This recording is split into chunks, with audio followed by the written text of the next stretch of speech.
Asante region politics, a very decent kakra. Okay. A very decent kakra. Yes, yeah, people, the style of communication because you're not many projects, no. I had the album wasering. Tie. But Paul, to me, got no radio, so some of the catch after my going on. Maternity, I'm like 30 minutes. Now, kakra, be no woman jokes, no. None of my projects.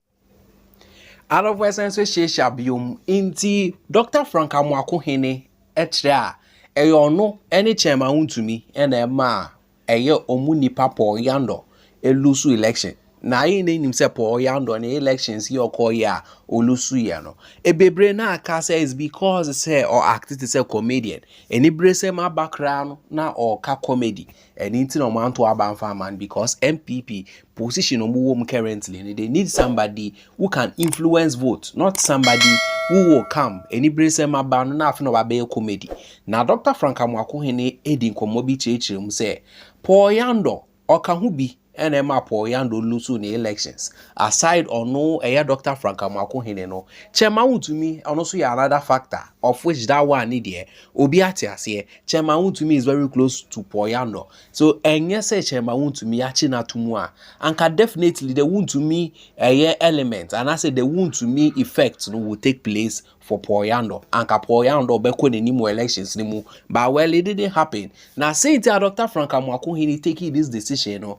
No kasi wa be cheche na me mpese mekasapi me pese be share video no ti ensem Dr. Frank Amoako Hene kan o cha Paul Yandoh sacrificing who the ma MPP but he didn't sacrifice it the right way ojeja no mo yuzu no te se send no yuzu Kennedy send no yuzu chairman Wontumi no sa na Paul Yandoh so ejeja no na me mpese mekasapi share video no ti ensem Dr. Frank Amoako Hene di betuja na mami hu so de wodwen e wo comment ni mo Asante region politics, a very decent kakra. Okay. A very decent kakra. Yes, yeah, people, the style of communication because you're not many projects, no. I had the album wasering. Tie. But Paul, to me, got no radio, so some of the catch after my going on. Maternity, I'm like 30 minutes.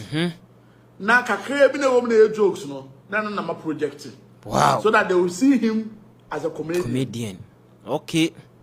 And the moi, I'm walking na koye way, I'm walking na koye way, I'm walking na koye way, they be a waka gumiswa, and a Paul.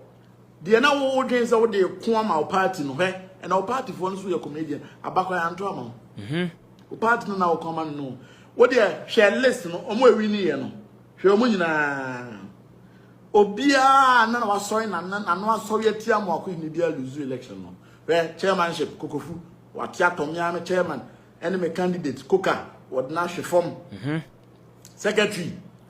The winning secretary, Mutin and Casacrada. David.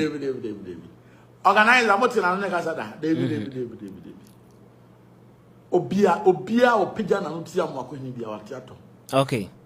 But Paul Diano, a drew baby, none pursue lose you. The drew baby now, Chairman Wontumi Konya Semno.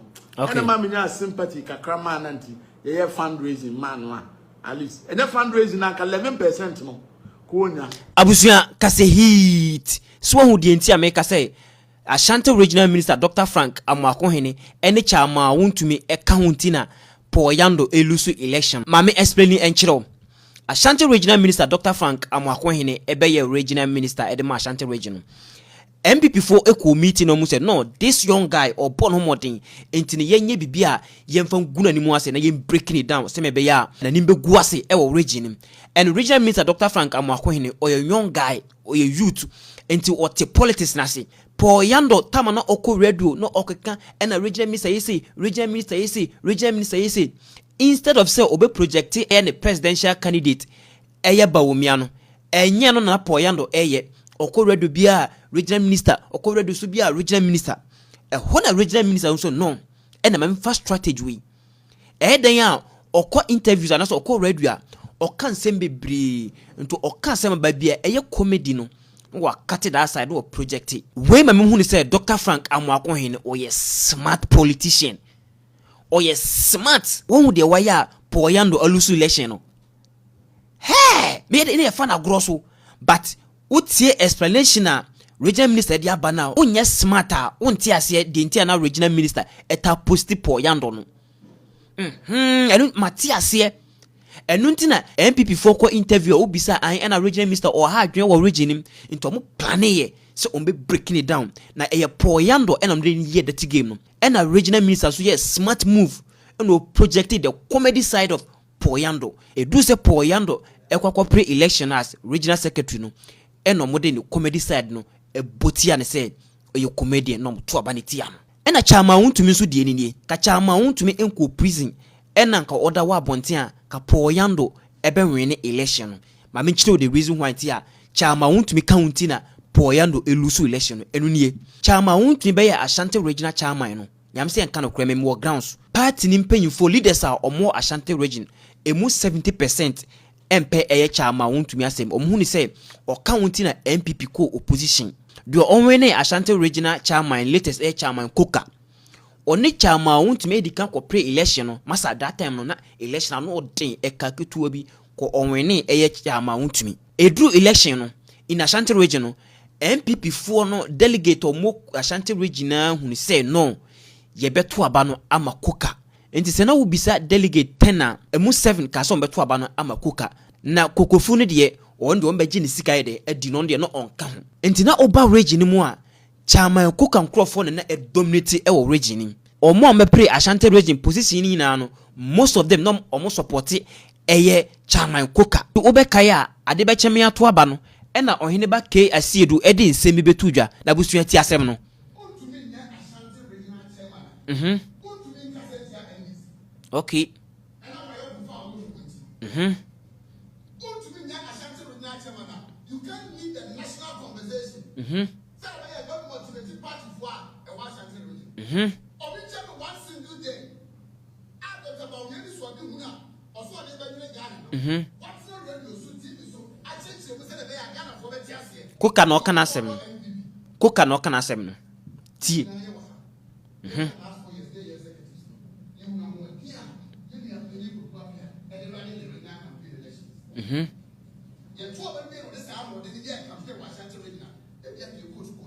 Sauti enti wemu no mo chama Wontumi camp enti omo de mo support eko support kokofu po Yandoh nso nipa bi a chama Wontumi kan na po Yandoh ebenya position ewo MPP party Koka ene ne nkrofo hu say no chama Wontumi ene po Yandoh kan na party na co position enti this time one yemfa new faces and embra en Koka no hu sa no owuska chama Wontumi so ede eco prison enti na obia ni ho a obeka bia ede ama po Yandoh ene nyina ni ka chama Wontumi enko prison na owo grounds a ka po Yandoh be win election but because of say na oni woniti na po Yandoh any support oba bia region ni mu no Koka nkrofo age region mu afa enti na po Yandoh campaign no ye no na enko ba bia ni sika na mo gidiye enti MPP de da bia meka se o ye young politician na o say o de political career ebe fight ama MPP na o hwo nso yi enti regional minister a projected the comedy side of po Yandoh no